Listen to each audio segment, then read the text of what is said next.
1. A ticking heart. Thomas leaned over his workbench, the faint hum of ticking clocks filling the small, dimly lit shop. His hands moved with practiced precision, adjusting the gears of a pocket watch a customer had brought in earlier that morning. A fine mist of rain glazed the window, casting distorted patterns of light across the room. His father's old sign, Park and Son, Watchmakers, creaked with the breeze outside, but there was no sun anymore, just Thomas. He paused for a moment, rubbing his tired eyes. Though he loved the intricacies of his craft, something felt missing. The routine comfort of clock repair, once satisfying, now felt more like an anchor than a calling. Just as he was about to close shop for the evening, the door creaked open. In walked an elderly gentleman, draped in a coat too large for his frail frame. His deep-set eyes glittered with an odd light as he shuffled to the counter. Evening, the old man rasped, producing a small velvet pouch. "I've an old watch here, been in the family for generations. It's been giving me trouble." Thomas opened the pouch to reveal a pocket watch unlike any he had ever seen. It was tarnished but intricately designed, with faint symbols etched into the surface. Oddly enough, it seemed to hum faintly beneath his fingertips, the gears inside ticking away, though the hands remained still. "How long has it been stopped?" Thomas asked, inspecting it closer. The old man smiled thinly. "Stopped? Oh, it hasn't run in years. Not properly anyway." Puzzled, Thomas nodded and promised he would examine it. The man left, and as the door shut, a chill seemed to settle into the room. Alone, Thomas sat back down and studied the watch under a magnifying glass. It was then that he noticed something strange. The symbols on the watch face shifted when he wasn't looking directly at them, almost like they were alive. That night, after finishing his work on the last repair of the day, Thomas retired to bed. The watch sat on his workbench, glowing faintly in the darkened shop. He dreamed of ticking clocks, of gears shifting in the walls, and of whispers in an ancient tongue that sent shivers down his spine. The next morning, the watch was gone. In its place was a scrap of paper, with an address scribbled hastily. Midnight, Attic, 27 Old Borough Street. Chapter 2. The Spellbound City. Thomas's mind raced as he approached the address. Old Borough Street was a forgotten corner of London, a place where time itself seemed to have passed by without a second glance. The building was a crumbling relic from an earlier century, its windows dark and lifeless. His hand trembled as he pushed open the door, which groaned in protest. The hallway beyond was narrow and smelled of mildew, lit only by the faintest light creeping in from the cracks in the ceiling. Following the scribbled note, Thomas found himself standing at the foot of a steep, wooden staircase that led up to an attic. He climbed slowly, his heart pounding in his chest. When he reached the attic door, a strange sensation washed over him. The air seemed thicker, heavier, as though he had crossed into another world. The door opened with an eerie creak, and there it was, the clock. It stood in the center of the room, covered in dust, but still ticking, the sound rhythmic and hypnotic.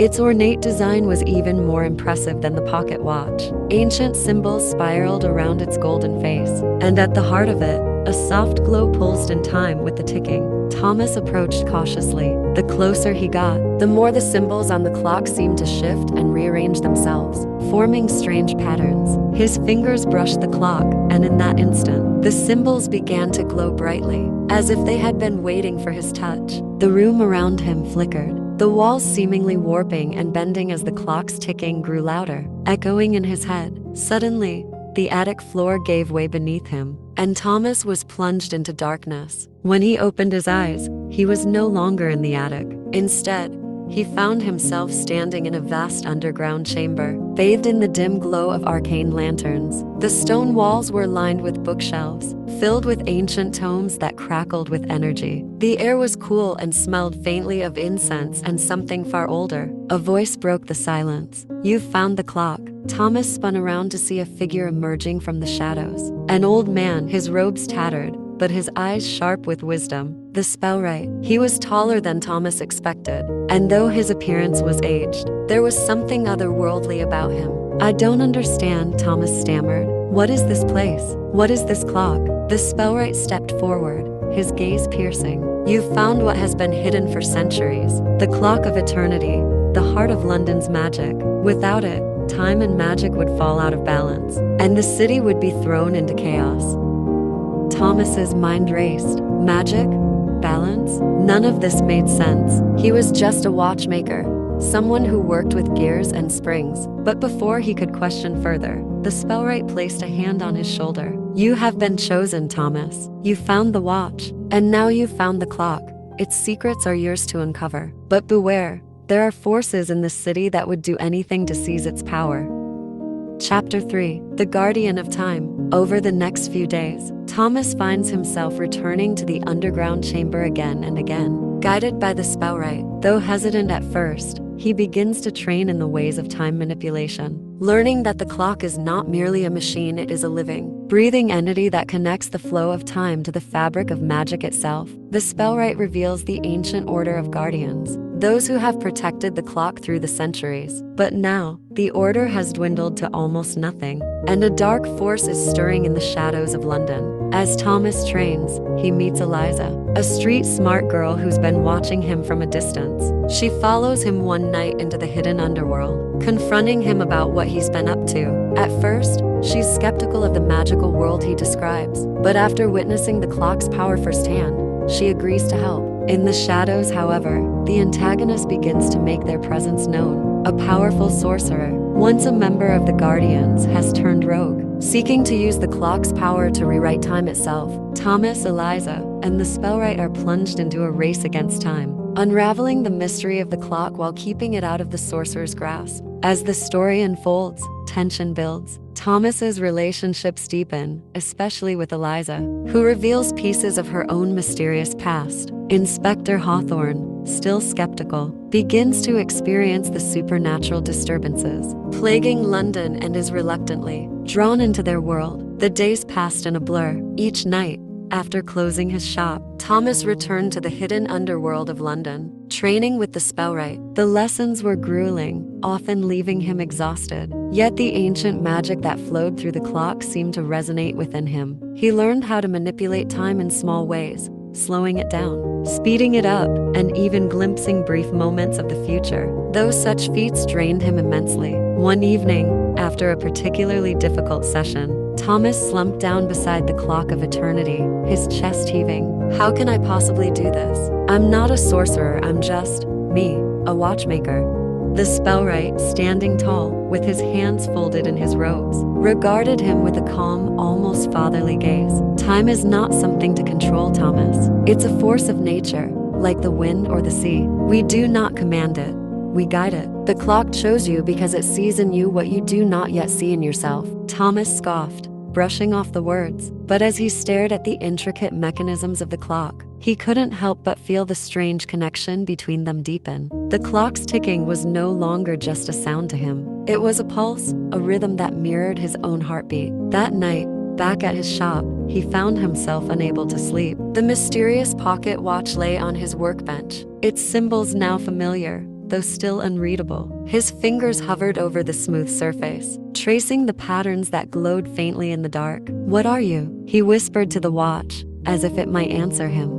Chapter 4. The Shadow of the Clock. The next morning, as Thomas stepped out of his shop to get some fresh air, he noticed someone lingering across the street, a young girl, dirty and unkempt, with a suspicious glint in her eye. She had been loitering for days now, her presence too consistent to be a mere coincidence. Eliza, he muttered to himself. He had heard rumors of her around the neighborhood, an orphan and pickpocket, quick as a fox, always 2 steps ahead of trouble. Determined to confront her, he crossed the street. But before he could speak, she slipped into the shadows of an alleyway. Thomas followed, navigating the narrow, winding streets until he caught up with her near a dead end. You've been following me, he said, his voice firmer than he felt. Eliza leaned against the brick wall, arms crossed, her smirk infuriatingly confident. You're not as clever as you think you are, clock boy. I know you're up to something. Thomas narrowed his eyes. And what exactly do you think I'm up to? Eliza shrugged,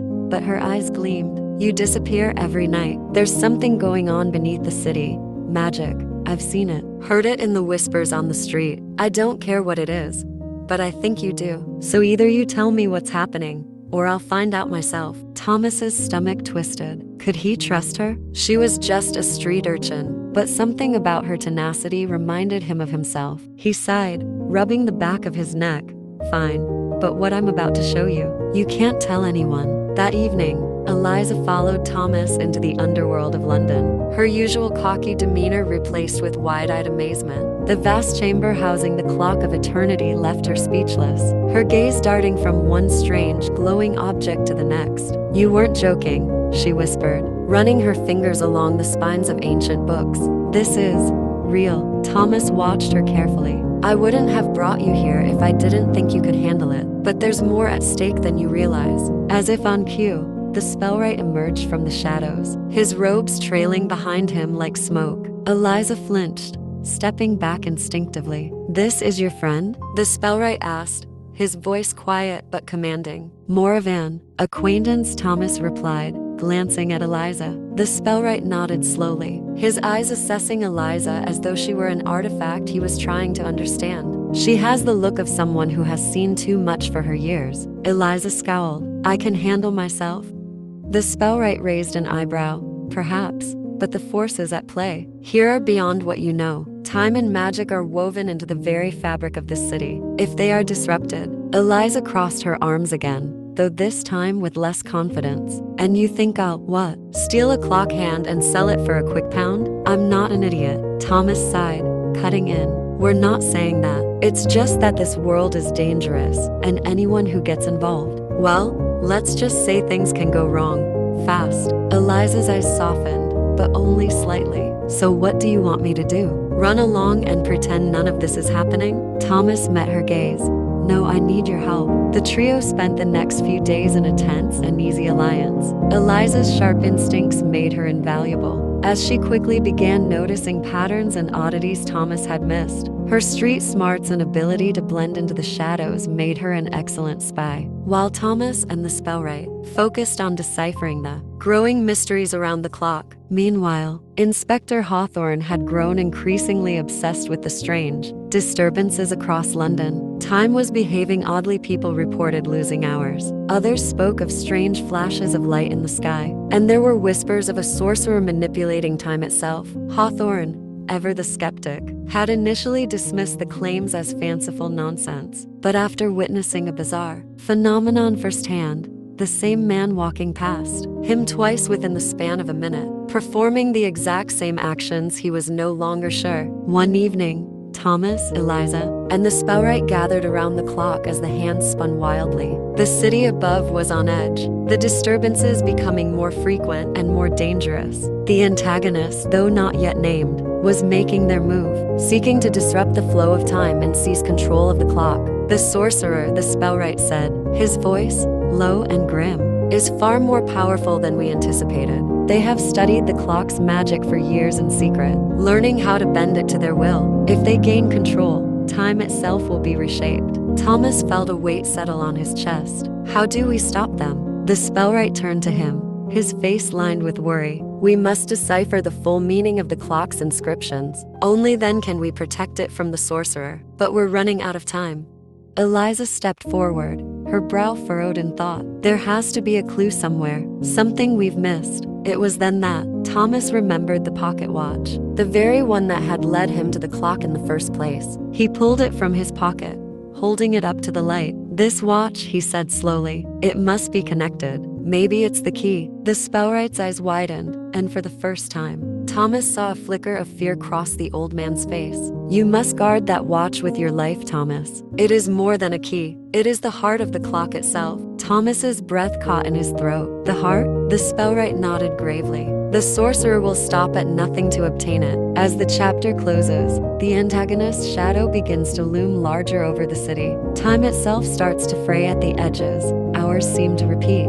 Buildings flicker in and out of existence, and strange apparitions haunt the streets. The final confrontation is drawing closer, and Thomas, Eliza, and the Spellwright must race to uncover the clock's secrets before the city is consumed by the Sorcerer's twisted manipulation of time. Chapter 5. The Battle for the Clock. The nights had grown darker and colder, with an eerie stillness lingering over London. Thomas stood before the clock of eternity, the ticking louder than ever. He felt the weight of the pocket watch in his hand, knowing it was more than just a timepiece. It was the heart of the clock, and now, the key to either saving or dooming London. Beside him, Eliza paced restlessly, her quick eyes darting between the magical inscriptions and the shadows, flickering around the underground chamber. "How long before he makes his move?" she asked, her voice low, anxious. The Spellwright, leaning heavily on his staff, his face pale and drawn, murmured, "Not long. The city above is already starting to unravel. Time is slipping away." As if to punctuate his words, a strange shimmer rippled through the air, and for a brief moment, the chamber flickered. Eliza gasped as everything shifted. The bookshelves, the stone walls, even the clock itself warping and bending before snapping back into place. Thomas clenched his fists. What was that? The Spellwright's eyes were dark.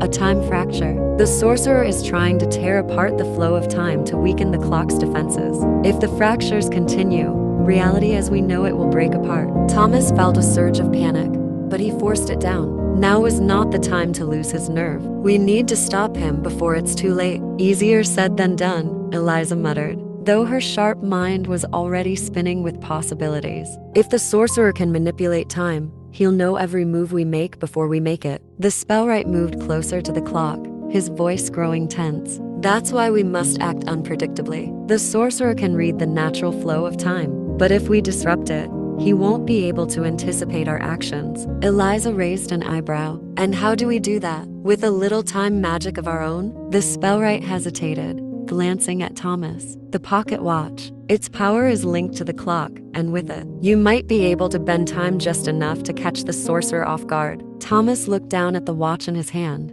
feeling its weight grow heavier. He had been training for weeks, but this was different. If he failed, the consequences would be catastrophic. But before he could respond, a deafening crash echoed through the chamber. The air itself seemed to split open as a dark figure stepped through a shimmering portal of distorted time. The sorcerer.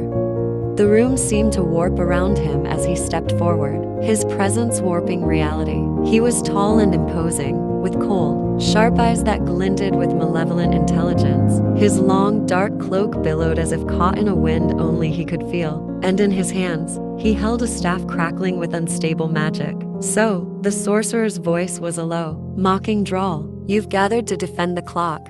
How quaint." Thomas instinctively stepped in front of Eliza and the Spellwright, clutching the pocket watch tightly. "You won't take it. We know what you're trying to do." The sorcerer smiled, a thin, cruel smile. "Do you now? You think you understand time, boy? Time is not something to be preserved. It is power, infinite power." He raised his staff, and a pulse of energy rippled through the chamber, sending shockwaves through the air. Thomas staggered, feeling as though the ground was shifting beneath him. The clock's hands spun wildly, its mechanisms groaning under the strain of the sorcerer's magic. The Spellwright, though weakened, stood tall beside Thomas, his voice steely. "You seek to control time, but time is not yours to command. The clock was made to preserve balance, not to be twisted by the likes of you." The sorcerer's eyes gleamed. "Balance?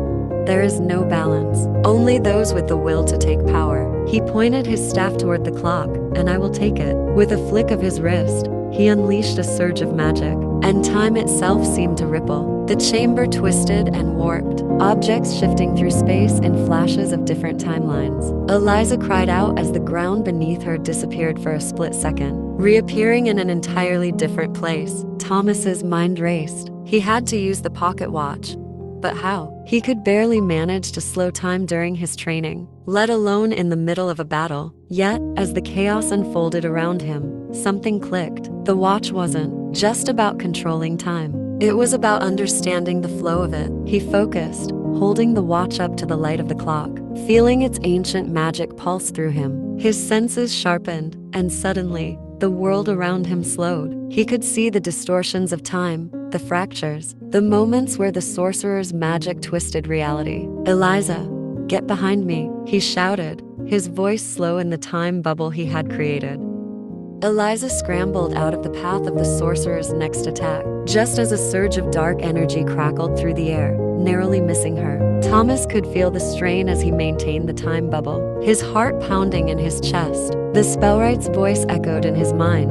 "Time is not something to control. We guide it." And that's when Thomas realized he wasn't supposed to stop time. He had to guide it, to bend the flow just enough to gain the upper hand. With a deep breath, he reached out with his mind, pushing the flow of time forward around the sorcerer. The dark figure staggered, momentarily disoriented as the timeline shifted around him. "Now," Thomas shouted. Eliza, quick as a flash, darted forward, throwing a small dagger she had hidden in her boot. The blade struck the sorcerer's staff, shattering its tip and sending a shockwave of energy through the chamber. The sorcerer roared in fury as the unstable magic recoiled, creating a massive rift in the fabric of time. The clock's hands spun faster, dangerously out of control, and the entire chamber began to shake. The Spellwright, his voice strained but resolute, called out to Thomas, "The watch. You must use it now." Thomas didn't hesitate. He focused all his energy on the pocket watch, feeling the weight of the city's time balance rest on his shoulders. He twisted the dial, aligning it with the clock's frantic rhythm, and suddenly, the chaos around him began to slow. The rift in time stabilized, the shaking stopped, and the hands of the clock returned to their steady ticking. The sorcerer, now disarmed and weakened, staggered back, his power slipping away. You cannot stop me," the sorcerer growled, his voice filled with venom. "Time will bend to my will." But Thomas, standing tall, pocket watch still in hand, shook his head. "Time belongs to no one." With a final surge of energy, the sorcerer collapsed, his body dissolving into the time rift he had created, consumed by his own twisted magic. The battle was over, but Thomas knew the cost had been great. The Spellwright, leaning heavily on his staff, nodded in approval, though his expression was weary. "You've done it. The city is safe, for now." Eliza, panting and disheveled, but still grinning, slapped Thomas on the shoulder. "Not bad, clock boy. Not bad at all." Thomas smiled, though exhaustion weighed on him. "It's not over yet. We still have to protect the clock and the watch." The Spellwright's eyes glimmered with wisdom and warning. "Indeed, but now, you are more than just a watchmaker. You are the guardian of time." Chapter 6. A New Dawn. London, still recovering from the strange occurrences of the previous weeks, began to return to its normal rhythm. But beneath the surface, Thomas knew, the magical world remained in flux. Time had been restored, but it was fragile. In the days following the battle, Thomas stood in his workshop, tinkering with the watch. He no longer saw it as a simple tool. It was a responsibility, a part of the city's magical pulse. Eliza dropped by the shop one afternoon, her usual swagger intact. "So, what's next? You're not just going to sit here fixing watches forever, are you?" Thomas grinned. "I'm sure something will come up. Magic has a way of finding me." Eliza chuckled, leaning against the doorway. "Good, because I'm not letting you do this alone." Thomas's smile faded slightly, his gaze drifting to the enchanted clock in the back of the shop. "There's still so much we don't know. The sorcerer wasn't the only threat. Others will come for the clock." Eliza smirked, tossing a coin in the air. "Let them. We'll be ready." And so, Thomas's journey as the guardian of time continued, with Eliza by his side and the city of London ticking along, unaware of the magic that kept its heart beating. But somewhere, deep in the shadows of the city, a new presence stirred. The balance had been restored, but for how long?